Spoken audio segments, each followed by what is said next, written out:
Breaking news from Washington, D.C. The United States government shutdown has officially ended after an unprecedented 43 days. Please subscribe the True Information Network to stay updated. Moments ago, the president signed the emergency spending bill that reopens all federal agencies and brings hundreds of thousands of workers back to their jobs. This marks the end of the longest shutdown in American history. A crisis that froze key public services, disrupted air travel, delayed food assistance, and shook confidence across the nation.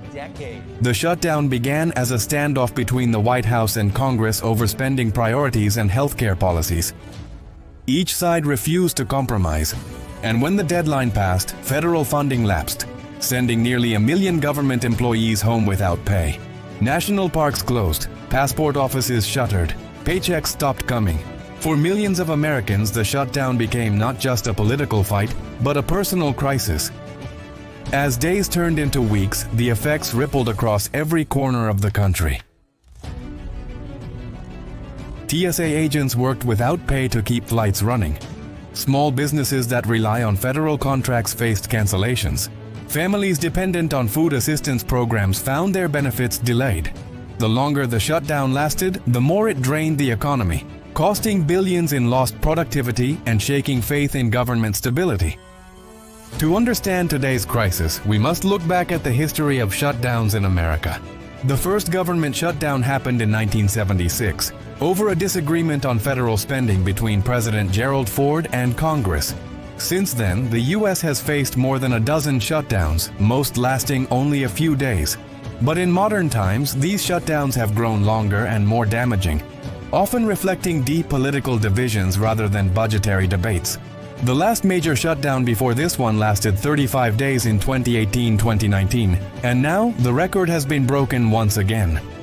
What made this shutdown different was its scale and timing. It struck at a moment when inflation was easing, the job market was stabilizing, and public confidence was beginning to recover. Instead, uncertainty swept across federal agencies and markets alike.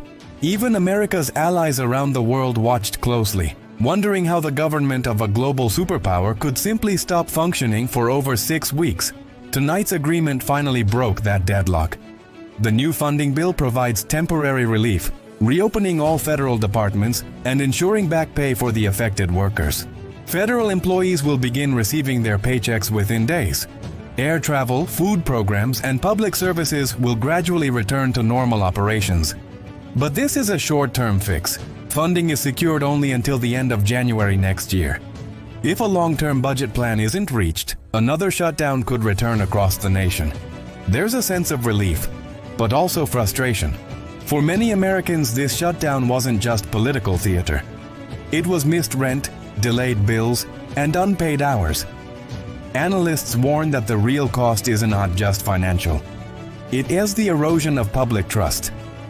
Once again, America faces the challenge of rebuilding faith in its institutions. The U.S. government is back open, but the road to stability remains uncertain.